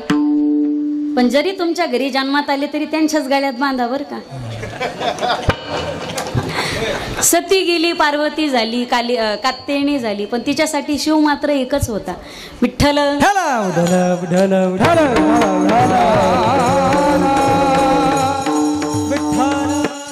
लेकुराचे हित जाणी माऊलीचे चित्त सदैव लेकराच्याच हिताचा विचार करते. जगासाठी ती बाई वाईट असते, जग तिला वाईट नजरेने पाहतं पण तिच्या लेकरासाठी तर ती माई आहे ना. चांगल्या मुलावर कोणी प्रेम करतं, दहशतवादी सारख्या पाप्यावर आणि गुन्हेगारावरही जिचं प्रेम आहे तिला आई म्हणतात. जगाच्या नजरेत तो माणूस वाईट असतो पण आईच्या नजरेत मात्र तो व्यक्ती लेकरू म्हणूनच आहे. ज्यावेळी समाजाने संन्याशाची मुलं म्हणून वाळीत टाकली पण लेकरांना समाजात माणूस म्हणून जगण्याचा अधिकार मिळावा, धर्म समोर प्रश्न उपस्थित केला. चूक आमच्या पोटी जन्माला आली, लेकराचं काय गुण नाही आहे, लेकराची काय चूक आहे, यांचे मौंजी बंधनं व्हावीत, उपनयन व्हावं, समाजाने त्यांना स्वीकारावं आणि समाजात माणूस म्हणून माणुसकीची वागणूक त्यांना मिळावी. धर्मसभेने विठ्ठल पंतांना आईसाहेब रुक्मिणी यांना देहांत प्रायश्चित्ताची शिक्षा सुनावली. पैठणचे देवकुळे शास्त्री म्हणत होते अजूनही शास्त्राने काही मार्ग जर सांगितला असेल तर अभ्यासाने सांगतो, पण तोपर्यंत आळंदीचे कर्मठ लोक ऐकायला तयार नव्हते. शिक्षा सुनावून मोकळे झाले. ज्यावेळी पर्णकुटीमध्ये सिद्धबेटा चारही भावंड एका लाईनी झोपलेले होते त्यावेळी विठ्ठल पंतांनी निर्णय घेतला देहांत प्रायश्चित्त, कृपयाला आत्महत्या कोणी म्हणू नये, तस्माद शास्त्र प्रमाणंते कार्याकार्य व्यवस्थितो. हे शास्त्र प्रमाणे लेकराच्या सुखासाठी मायबाप काय करतात, देहांत प्रायश्चित्तही स्वीकारतात. मला नाही वाटत की या पलीकडचा उंचीचा मायबापाच्या समर्पणाचा दाखला तुम्हाला द्यायची गरज पडेल. मला विठ्ठल पंत आणि आईसाहेब रुक्मिणी यांनी केलेलं समर्पण या संप्रदायासाठी या पलीकडचा दृष्टांत, जगाच्या पाठीवरती उंचीचा दृष्टांत द्यायची गरजच नाही. ज्यावेळी विठ्ठल पंत देहांत प्रायश्चित्ताचा निर्णय घेतात, आईसाहेब रुक्मिणीला सांगितलं. चारही लेकरे ज्यावेळी झोपेत होती त्यावेळी थोरले निवृत्तीनाथ होते थाब्या. निवृत्तीनाथानं उठवलं, निवृत्ती तू या घरामध्ये सगळ्यात थोरलायस, लेकरं फार लहान आहेत, माझा ज्ञाना फार अल्लड आहे, सोपानाला जाणीव नाही माझी मुक्तात चिमुरडी. निवृत्तीनाथा आमच्या नंतर तुला या लेकराचा भाऊ नाही तर या लेकरांची मायबाप व्हायचंय. आम्ही गेल्यानंतर लेकरांना मायबापाची आठवण नाही आली पाहिजे, एवढं जीवापाड पलीकडे तुला तिन्ही भावंडांना जपायचंय. निवृत्तीनाथानं उठवलं. ज्ञानोबाईच्या तोंडावर हात फिरवला, सोपान काकाच्या तोंडावर हात फिरवला आणि ज्यावेळी चिमुरडी मुक्ताई पाहिली विठ्ठल पंत पर्णकुटीच्या बाहेर आलेले होते. चिमुरडी मुक्ताई पाहिली आणि आईसाहेब रुक्मिणीचं वात्सल्य उमडून आलं. डोळ्यातून गळगळा अश्रुधारा वाहू लागल्या आणि डोळ्यातल्या धारा मुक्ताईच्या गालावरती पडल्या. एकीकडे वात्सल्य उडत होतं आणि एकीकडे पतिव्रता धर्म उडत होता. एकीकडे मातृधर्म होता आणि एकीकडे पतिव्रता धर्म होता. जर मी लेकरासाठी थांबले तर पतिव्रता धर्म जाईल आणि जर पतीच्या मागे गेले तर लेकरं अनाथ होतील. आता करू काय मी? केवढं मोठं धर्मसंकट आहे पाहि, केवढं मोठं धर्मसंकट आहे. पण डोळ्यावरती पडलेले अश्रू ज्यावेळी आईबापाला प्रश्न निर्माण होतात त्यावेळी लेकरांनी उत्तरं झाली पाहिजे. आदिशक्ती मुक्ताई आद्यत्रय जननी देवांची, मुक्ताबाई नमो त्रिभुवन पावनी, आद्यत्रय जननी देवांची. गालावरती ज्यावेळी आईच्या डोळ्यातले अश्रू पडले, पडदिशी मुक्ताईने वात्सल्य झोपेत पुसून टाकलं आणि आईसाहेब रुक्मिणीचं वात्सल्य पुसलं गेलं. वात्सल्य पुसलं त्यावेळी पतिव्रता धर्माची जाणीव झाली. लेकरं झोपेत टाकून पतीच्या पाठीमागे गेल्या. देहांत प्रायश्चित्त स्वीकारलं. माझा मुद्दा असा आहे, जीवापाड पलीकडे जपतात. पोटच्या गोळ्याला काळजाच्या तुकड्यासारखं, तळ हाताच्या फोड्यासारखं जशी पापणी बुबळाचं संरक्षण करते, प्रत्येक मायबाप आपल्या लेकरासाठी हाडाची काढत रक्ताचं पाणी, रात्रीचा दिवस दिवसाची रात्र करतात. स्वतःच्या पोटाला चिमटा देईल पण लेकराच्या प्रत्येक गोष्टीची पुरवणी करतात. इथं अशा काही बसलेल्या माऊल्या असतील. आता फार काळ चांगला आहे मायबाप. आमच्या बालपणी सुद्धा ज्यावेळी दिवाळीला आम्ही मामाच्या गावी जायचो ना, त्यावेळी आईला प्रश्न पडायचा, यांनी साडी घेऊन यांनी पैसेच द्यावेत का? दिवाळीनंतर परीक्षा येणार, फीस भरायला कामं येतील पैसे. अशा इथं बसलेल्या कित्येक माऊल्या असतील. गरीबीचा संसार त्यांनी शेवटपर्यंत निभावला. बापाच्या दारात नवऱ्याच्या गरिबीची कधी जाणीव पडू दिली नाही. पण बापाच्या दारात जर आपली आई गेली तर आपल्या आजोबाच्या दारात आपल्या शिक्षणाची भीक मागत होती. यापेक्षा वेगळं समर्पण आणि मोठं समर्पण माईबापाचं काय असू शकतं? पडते पाया तुमच्या बाबा, काय मागणे मागू बाबा, काय मागणे मागू.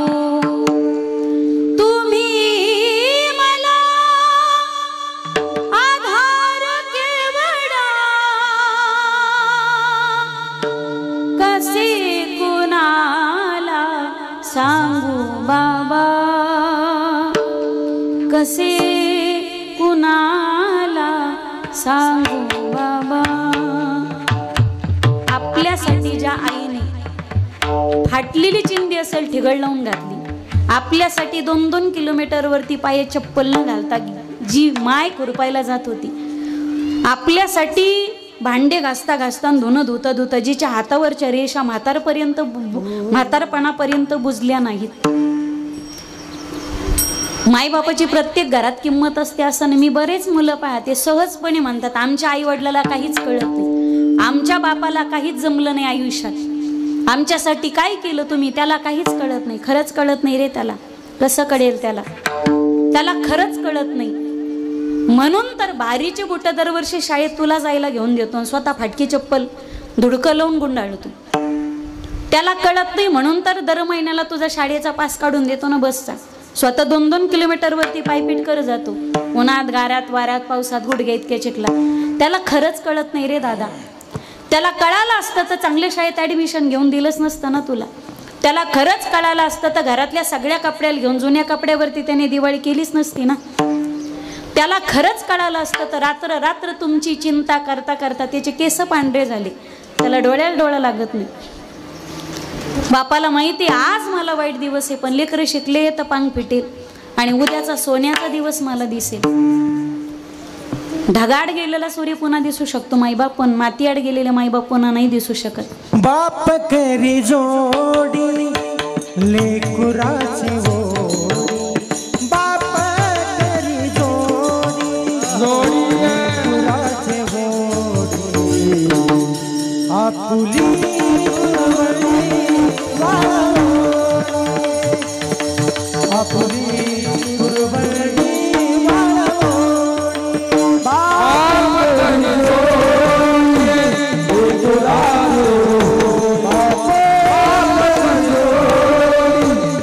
Dura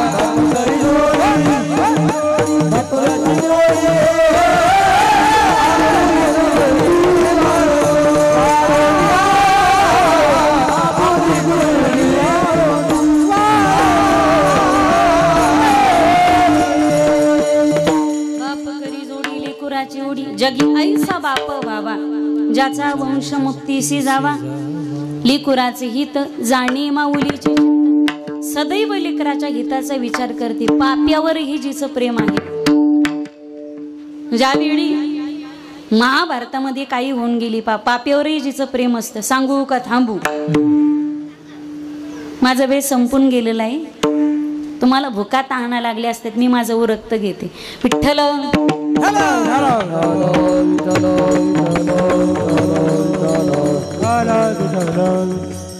महाभारतातली एक आहे ज्यावेळी गांधारी समोर दुर्योधन गेला नाही मला वज्रदेव व्हायचे आईने सांगितलं धर्मराज युधिष्ठिराला जाऊन भेट तो खोटं बोलत नाही दुर्योधन गेला धर्मराज युधिष्ठिराकडे दादा वज्रदेव व्हायचे रे मला काय करू मी तुझी माय पतिव्रत आहे लग्नात ज्या माऊलीने पती आंधळे म्हणून डोळ्याला पट्टी बांधली ह्या 15 तुकडे करणाऱ्याला कधी कळणार नाही बरं का नवरेचे 15 तुकडे करणाऱ्या अवलादीला ह्या गोष्टी कळत नसतात ह्या अशा अवलादी म्हणजे ब्रह्मदेवाच्या गैरहजेरीत जन्माला आलेल्या असतात माय बापे वेळा तुम्ही जाणकार मंडळी आहात मला जास्त फोडून सांगायची गरज नाही लग्नात ज्या माऊलीने डोळ्याला पट्टी बांधली का नवऱ्याला दिसत नाही म्हणून त्या क्षणापासून 100 सोन्यासारखे पोरं आणि एक दुष्टीला झाली 101 लेकरं झाले पण ज्या माऊलीने पोटचे लेकराचे तोंड पाहायला डोळी सोडली नाही त्या माऊलीच्या नजरेमध्ये तेज निर्माण झालं प्रत्येक गोष्ट जर सांभाळली तर त्याच्यात तप निर्माण होतं माझी या सत्यवादाचे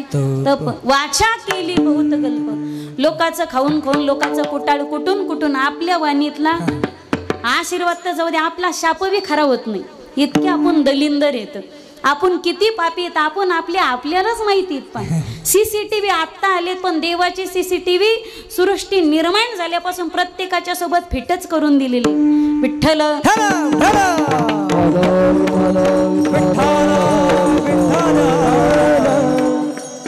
मांजरीला वाटतं मी डोळे झाकते म्हणजे जगाने डोळे झाकलेले आहेत का पिते दूध डोळे मिटून जात मांजराची मणी चोरट्याचा तारे भीती चांदण्याची सरावल्या हातांनाही कंप का सुटावा घडदार देवा घडदार देवा घडदार देवाता हल्ली या प्रार्थना गुरुजी ऐकू येत नाही खरा तो एकची धर्म शेजाऱ्याचे बांधको झोपले का काय हीच मुची प्रार्थना हेच मुचे मी हानू घेईन बरं का तुमच्या पुढे मागणी माणसाशी कुत्र्यासारखं माणसासंग माणसासारखं खरंच वागतीत का याचं संशोधन होणं गरजेचं आहे बरं का मला आश्चर्य वाटतं कधी कधी दगडाला बुक्का लावला दगडाचा विठोबा होतो दगडावर भस्म टाकला दगडाचा महादेव होतो दगडावर भंडारा टाकला दगडाचा खंडोबा होतो दगडाला शेंदूर लावला दगडाचा गणपती मारुती होतो दगडावर गुलाल टाकला दगडाचा ज्योतिबा भैरोबा होतो माणसाला असा कोणता गंध लावो जेणेकरून एक दिवस माणूस निदान माणसात तरी येईल आणि माणसाशी माणसासारखा तू वागू तरी लागेल एक पत्थर एक बार मंदिर जाता है तो भगवान बन जाता है इंसान हर रोज मंदिर जाता है लेकिन पत्थर का पत्थर ही रहता है तुम्ही देवळात गेल्यानंतर देवाला काय मागतात त्यापेक्षा देवाकडे पाठ असताना तुम्ही लोकांशी कसं वागतात या माणुसकीवर आपलं मोठेपण ठरलेलं असतं. धर्मराजाने सांगितलं तुझ्या मातेच्या डोळ्यात तेज आहे आणि त्या तेजाच्या सामर्थ्याने तू वज्रदेही होशील. तुझ्या आई जर डोळ्याची पट्टी सोडून तुला नखशिकांत विवस्त्र असताना जर एकही वस्त्र नसताना जर तुला न्याहाळत असेल तर आईकडे गेला, प्रस्ताव ठेवला, आई वज्रदेह व्हायचे, पट्टी सोडशील का? माझा मुद्दा असा आहे, आई कशाला म्हणतात? त्यावेळी दुर्योधनासारख्या पाप्याला सुद्धा गांधारी म्हणते, दुर्योधना राजा तू म्हणत असशील तर तुझ्या सुखासाठी ही गांधारी नावाची आई आगीत उभी राहायला तयार आहे, याला आई म्हणतात. हे अंगावरती वस्त्र नाही, एकही वस्त्र नाही, असा विवस्त्र अवस्थेत आईला भेटण्यासाठी निघाला. अंगावरती एकही वस्त्र नाही, पण पांडवांवरचं संकट जगाच्या मालकावर पडलं. हा जर वज्रदेही झाला तर पांडवाला धोका होईल. जगाच्या मालकाने माळ्याचं रूप धारण केलं, टोपलीत फुलाची माळ घेतली आणि दुर्योधन अगोदरच गाठला गेटवरच. म्हणे असा कुंभमेळ्यातला साधू इकडं कुणीकडे हिंडतो, नागा आखाड्यातला साधू हा का कुंभमेळा हुकून आला का काय इकडं? म्हणे मी काय नाशिक कुंभमेळ्यावर नाही आलो, अरे मी दुर्योधनी. म्हणे दुर्योधना तू अंगापिंडाने वाढला पण तो बुद्धीचा विकासच झाला नाही अजून. म्हणजे वजन जास्त असणारे माणसं फारच हुशार असतात असं काही नाही बरं का. म्हणजे जाड माणसाला बुद्धी नसती मला नाही असं नाही म्हणायचं मला. शरीराच्या वजनाचा आणि बुद्धीचा वजनाचा कुठं संबंध नसतो, अजिबात नाही. काही काही पहा तुम्ही ते ब्रह्मदेव वाटीत असताना हे लाईनीत घुसलेलेच नसतात. पण तुम्हाला भुका तर लागल्या नाहीत ना? तुम्ही बायका संग भांडणं करून आले का? असं बी काही नाही, घरी बी त्या तुम्हाला हसू देत नाही. इथंच चान्स असतो मोकळं जगून घ्यायचा. तिथं तर चोपदार उभाच असतो तुम्हाला, हा काय चाललंय, फोन आला का बिचारी उभीच असते, कोणाचा फोन आहे, सासुरवास आहे ना तुम्हाला हा घरी, कबूल बी होते बाबा, माना हलवीतेत खुशाल. विठ्ठल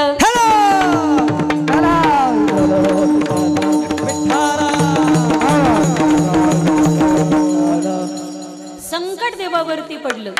देवाने माळ घेतली दुर्योधनाच्या हातात. अरे लहान होता तेव्हा ठीक आहे, आता काय तू मोठा ठळमा झालास आणि आई समोर विवस्त्र चाललास, निदान कमरे भोवती तरी वस्त्र लाव. आता गाई गाई वस्त्र, ही फुलाची माळ घेऊन कमरे भोवती गुंडाळ. त्याने हातात घेतली, देवाला तेच पाहिजे होतं, कमरे भोवती गुंडाळली. गांधारी पुढे गेला, गांधारीने डोळ्याची पट्टी सोडली, नखशिकांताने हाळलं आणि डोळ्याची पट्टी बांधत असताना गांधारीचे शब्द आहेत, दुर्योधना राजा मला भेटायला येत असताना कोणी फुकटचा सल्ला देणारं भेटलं होतं का? आई डोक्याला हात लावला त्याने. वज्रदेही नाही झालो, मी नाही झालो वज्रदेही.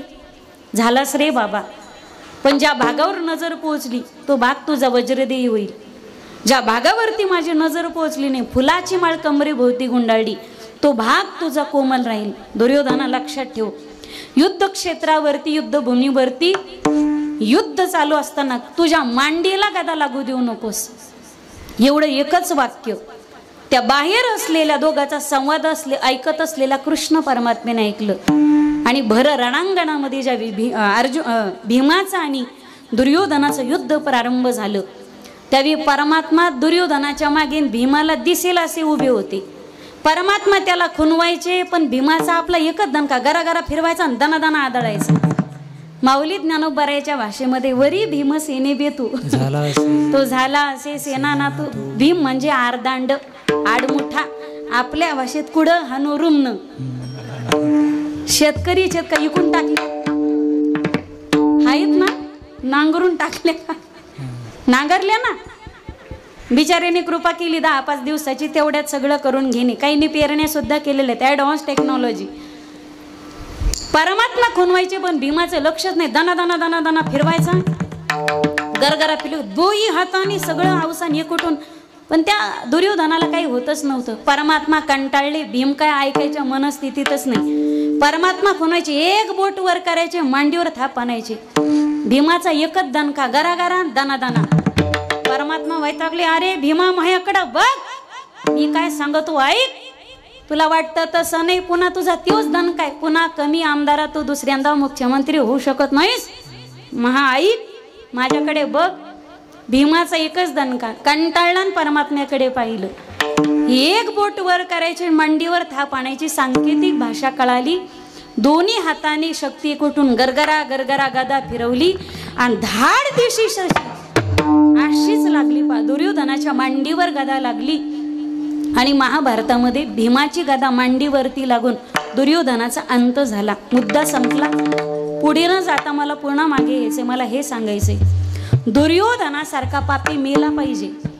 शेवटपर्यंत परमात्मा कृष्ण प्रयत्न करत राहिला, पण दुर्योधनासारखा पापी मुलगा सुद्धा 99 मुलं ज्याच्यामुळे मेले, भर दरबारा सोन्याच्या पदराला ज्याने हात घातला, असा पापी मुलगा वाचला पाहिजे. शेवटपर्यंत माता गांधारी प्रयत्न करत राहिली. लेकुराचे हित जाणे माऊलीचे चित्त. मोठ्या प्रेमाने हात वरती घ्या एकदा सगळेजण. संप्रदायाच्या नियमाप्रमाणे आपण भजन करूया. दुकानाच्या पुढचे, वाट्यावरचे, अंधार सावलीतले, उन्हातले सगळेजण हात वरती घ्या. कॅमेरामॅन फोकस करो. सगळे हात वरती घ्या. टाळकरी आणि वादक सोडून, कॅमेरामन सोडून, सिस्टीमवाले सोडून, जो व्यक्ती हात वरती घेणार नाही त्याला त्याच्या शेजारीची शपथ. शेजाऱ्यात तुमचा जीव आहे बर का. हात वरी घ्या आपण आपले. हरी विठोबा रखुमा, जय जय हरी जय गोपाल कुमारी गोपाल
सरळ सरळ सांगते, अभंग सोपाय. लेकुराचे हित जाणी माऊलीची चित्त, ऐसी कळवळ्याची जाती. जिनं कळ दिली तिला कळवळा असतो.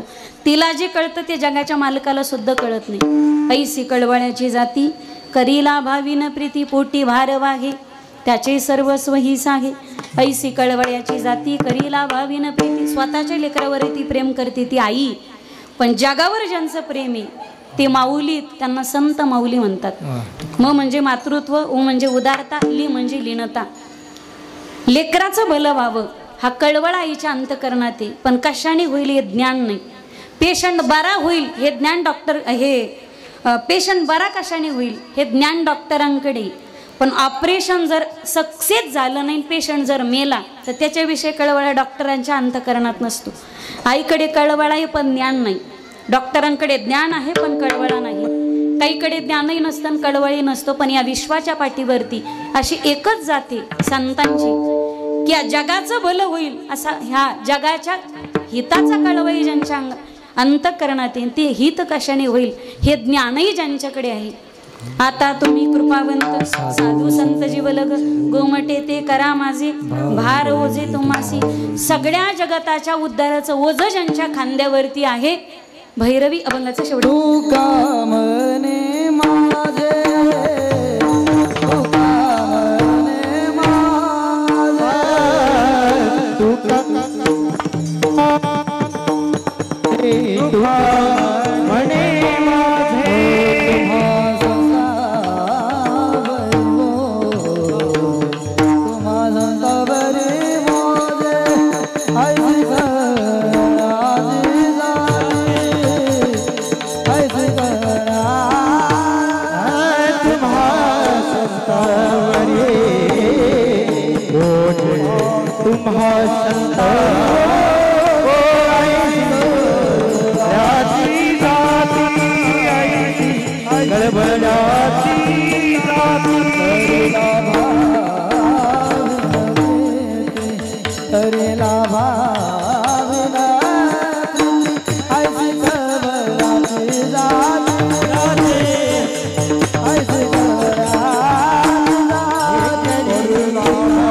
तुका मने माझे तुम्हा संतावरी मोजे ऐसी कळवळ्याची जाती करीला भावीन प्रीती. सकल जगताच्या उद्धाराचं ओझ ज्यांच्या खांद्यावरती.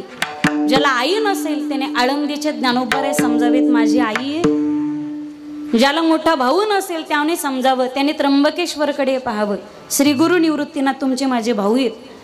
ज्याला बहीण नसेल त्याने मुक्ताई नगरकडे पाहावं. आदिशक्ती मुक्ताई इथं बसलेल्या तुमची माझी सगळ्यांची बहीण आहे. ज्याला काका नसतील त्याने सासवडकडे पाहावं. ते काय पुण्यातले काका नाहीत बरं का. काका मला कळलं त्याला धन्यवाद, नाही कळलं त्याला डबल धन्यवाद. ज्याला कुठलंच नातं गोतं नसेल त्याने मात्र पंढरीनाथाकडे पाहावं. सकल जगताचं माहेर माझे माहेर पंढरी. तुका म्हणे माझे तुम्हा संतांवरी ओझे ऐसी कळवळ्याची जाती करीला भावीन प्रीती. झालेली सेवा साधू संतांच्या श्री गुरूंच्या ज्ञानोबारायांच्या तुकोबारायांच्या अधिकारी महात्म्यांच्या श्रोते सज्जनाच्या वारकऱ्यांच्या चरणरविंदी समर्पित करून ज्यांच्या गंगा पूजन आणि गोड जेवणाच्या निमित्ताने या ठिकाणी घरी कीर्तन ठेवण्यात आलेलं होतं अशा कैलासवासी सौभाग्यवती अखंड चुडेमंडी ताईसाहेब सखूबाई लक्ष्मणरावजी परडे यांच्या चरणारविंदी सर्वांच्या वतीनं वाक पुष्पांजली भावपूर्ण श्रद्धांजली आदरांजली समर्पित. आई साहेबांना शेवटच्या क्षणाला अंत्यक्रियेसाठी डोली मिळाली नाही म्हणून परडे परिवाराने निर्णय घेतला की आपल्याला ती डोली मिळाली नाही तर कुणाची ऐन टायमाला धावपळ होऊ नये म्हणून त्यांनी स्टीलची डोळी आपल्या आईच्या स्मरणार्थ उपलब्ध करून दिलेली आहे. एकदा वाजवाना जोरदार टाळी. त्याचप्रमाणे एक आनंदाची आणि अभिमानाची गोष्ट दर वर्षी 14 फेब्रुवारीला कोणता सण येतो हे मला तरुण बसलेल्या तरुणाला सांगायची गरज नाही. वारकऱ्याला हे माहिती नसतं. कॉलेजला जाणारे 14 फेब्रुवारीला एक सण येतो. पाश्चात्य संस्कृती ती व्हॅलेंटाईन डे. आता मुळात व्हॅलेंटाईन तो तशाच प्रकारे साजरा केला जातो. अमेरिकेमध्ये एक संत होऊन गेले त्यांच्या भाषेत बरं का. व्हॅलेंटाईन हा त्यांच्यातला संत आहे की त्या अमेरिकेमध्ये ब्रोथोन हे हॉबी म्हणून जोपासलं जातं. वेश्यालय क्षमासाई वाक्यासाठी वेश्यागृह. तिथं वेश्यालयाच्या बाहेर डॉक्टर बसलेले असतात DNA टेस्ट करण्यासाठी. कदाचित तुम्ही तुमच्या मुलीकडे तर जात नाहीत ना. तिकडे विवाह ही संस्थाच नाही. तिकडे गृहस्थाश्रम हा आश्रमच नाही. कोणी कोणाच्या सोबत राहायचं 4-2 वर्ष झाले घटस्फोट. तिकडे कॉन्ट्रॅक्ट मॅरेज आहे. 4-2 वर्ष पटलं तर जमलं नाही तर मग हाही वेगळा आणि तीही वेगळी वेगळे लग्न करतात. पण तिथे व्हॅलेंटाईन एक संत होऊन गेला. त्यांनी लग्न ही पद्धत निर्माण केली. तुम्ही एकत्रित येऊन लग्न करा अन्यथा व्याभिचार ही गोष्ट त्याने समूळ नष्ट केली आणि लग्न करण्याची पद्धत तिथं निर्माण केली. त्यावेळी दुष्ट प्रवृत्ती असणाऱ्या लोकांनी त्याला मारलं आणि त्याच्या स्मरणार्थ व्हॅलेंटाईन डे म्हणून साजरा केला जातो. तिकडे वेगळ्याच पद्धतीने करतात. आपल्या भारतामध्ये सुद्धा अर्धवट गुडघ्यात मेंदू असणारी लोक वेगळ्या पद्धतीने साजऱ्या करतात. खरं तर व्हॅलेंटाईन ही पाश्चात्य संस्कृती, ती आपली पद्धत नाही. मागे काही वर्षापूर्वी हिंदू धर्मातल्या अनेक साधू संतांवरती कट कारस्थानं रचली, त्याबद्दल सुद्धा मला प्रकाश टाकायचा नाही. पण या घराण्यामध्ये श्री गुरु आसाराम बापूजी ही शिष्य परंपरा या घरामध्ये, आणि आदरणीय आदर्श शिक्षक विष्णुपंतजी परडे सर यांचे ते गुरुवरे आहेत. अनेक गावागावामध्ये त्यांचे शिष्य आहेत, अनेक गावागावामध्ये अनेक लोकांचे ते गुरुवरे आहेत. मागे सरकारने त्यांच्यावरती गुन्हा दाखल केला, तो योग्य की चुकीचा, खरा की खोटा, याबद्दल मला काहीच बोलायचं नाही. पण आसाराम बापूच्या काळामध्ये जे हिंदू असताना लोक ख्रिश्चन झालेले होते, त्यांच्या प्रवचनाच्या माध्यमातून, त्यांच्या धर्मप्रचाराच्या माध्यमातून ख्रिश्चन झालेले पुन्हा हिंदूमध्ये कन्वर्ट होण्याचं काम इतकं झपाट्याने झालेलं होतं की त्यावेळी त्या लोकांना फटका सहन करावा लागला आणि षडयंत्र रचले गेले, अनेक षडयंत्र रचले गेले. पण त्यावेळीपासूनची पद्धत आहे, आसाराम बापूचे जेवढे जेवढे शिष्य आहे की ते 14 फेब्रुवारीला व्हॅलेंटाईन न साजरा करता त्यांच्या शिष्यांच्या माध्यमातून भारतभर मातृपितृ दिवस साजरा केला जातो. आणि आदरणीय सरांच्या माध्यमातून ही परंपरा गेले किती वर्ष, 20 वर्षापासून ही अव्याहतपणे चालू आहे. आणि या परंपरेमध्ये मातृपितृ दिवस साजरे करणारे फक्त हिंदू नाहीत, तर बौद्ध बांधव सुद्धा एकत्रित येऊन मातृपितृ दिवस साजरा करतात. आणि मुस्लिम लोक सुद्धा आपले देव पाहून ते नमस्कार सुद्धा करत नाहीत. पण आजही सर सांगतात, माझे मित्र मुस्लिम जर मला भेटले तर ते मला हरिओमच म्हणतात. म्हणजे हिंदू धर्माची ताकद, ही संस्काराची ताकद आहे. गेली 20 वर्ष झाले आपली संस्कृती समूळ नष्ट होत चाललेली असताना 20 वर्ष झाले 14 फेब्रुवारीला जग कुठे काहीतरी साजरं करतं. पण त्याच्यातही सर तुम्ही तुमच्या सगळ्या भक्त परिवाराच्या आणि सहकार्याच्या माध्यमातून 20 वर्ष झाले अव्याहतपणे मातृपितृ दिवस साजरा करतात. ही गोष्ट फार उल्लेखनीय. आम्ही कीर्तनातून सांगतो या गोष्टी. पाश्चात्य संस्कृतीचं अनुकरण करू नका, आपल्या पारंपरिक गोष्टी ह्याच शेवटपर्यंत टिकल्या पाहिजेत. असा सांस्कृतिक, सुसंस्कृत आणि सुशिक्षित असलेलं परडे कुटुंब आणि घराणं. वा वा. मायबाप गेल्याच्या नंतर तर मायबापाच्या पुण्यतिथ्या सगळेच घालतात. हात देत चला, मला झोपलं. मायबापाच्या पुण्यतिथ्या सगळेच घालतात. पण विनंती असेल माझी, मायबापाच्या पुण्यतिथ्या घालू नका मी असं म्हणणार नाही. असताना म्हातारं भाकरीसाठी तर असतं, नंतर लाडूच्या पंक्ती पुण्यतिथीला घालायच्या. एक वाक्य काळजात उतरून घ्या, मायबाप जिवंत आहे तोपर्यंत दिलेली चटणी भाकर त्यांना समर्पित होते, तीच त्यांना सोन्याच्या आणि पंचपक्वानाच्या ठिकाणी. मायबाप गेल्याच्या नंतर लाडूच्या घातलेल्या त्यांच्या 10व्याला पंक्ती फक्त कावळीने नापून खायच्यात. मायबाप नंतर येत नसतात. गेल्यानंतर सोहळा केला यात नवल काय आहे. तोपर्यंत मातृपितृ पूजनाचे कार्यक्रम सुद्धा या परडी कुटुंबाने केलेले आहेत. आणि तुम्ही केलेल्या ह्या सगळ्या गोष्टी या परभणी जिल्ह्यासाठी नव्हे तर सगळ्या महाराष्ट्रासाठी आदर्श आहेत आणि ठरवत. अशी या ठिकाणी सदिच्छा. आईची कृपा सदैव या परिवारावरती अशीच बरसत राहो. त्याचप्रमाणे श्री संत देवायमाय संस्थान नरळद या संस्थानचे अध्यक्ष आदरणीय महंत हरिभक्तीपरायण तुळशीदासजी महाराज या ठिकाणी, तुळशीदासजी महाराज नरळदकर या ठिकाणी उपस्थित आहेत. आई साहेबांच्या या गंगापूजनाच्या निमित्ताने त्यांच्या स्मरणार्थ परडे परिवाराच्या वतीनं कैलासवासी सौभाग्यवती सखुबाई लक्ष्मणरावजी परडे यांच्या स्मरणार्थ, परडे परिवाराच्या स्मरणार्थ, आई साहेबांच्या स्मरणार्थ आणि परडे परिवाराच्या हस्ते 1,01,000 रुपयाचा चेक देणगी स्वरूपामध्ये श्री संत देवायमाय संस्थान नरळद यांना या समर्पित होत आहेत. माऊलींच्या पालखीसोबत पंढरीच्या दिशेने ही पालखी प्रस्थान करते. आता कोणी जर विचारलं आई साहेब कुठं गेल्या, तर देवायमाय संस्थानच्या माध्यमातून त्यांच्या दिंडीत सामील होऊन आई साहेब पंढरपूरला गेल्या असं म्हणायला हरकत नाही. ज्या ज्या वेळी पालखी दिसेल मला वाटतं की तुमच्या गावातल्या प्रत्येक जणाला आई साहेबांची आठवण होणारे. मारावे परिकीर्ती रूपी उरावे हे जगणं ज्याला म्हणतात, शेवटचा दिवस गोड व्हावा हे जगणं ज्याला म्हणतात, ते आई साहेबाचं समर्पणाने जगणं होतं. म्हणून झालेली सेवा श्री गुरूंच्या चरणारविंदी समर्पित. सर्वांना पुनश्च एकदा धन्यवाद. वाणीला पूर्णविराम. जय श्रीराम. ज्ञानेश्वर माऊली, ज्ञानेश्वर माऊली. महाराज माऊली ज्ञानेश्वर माऊली विठ्ठल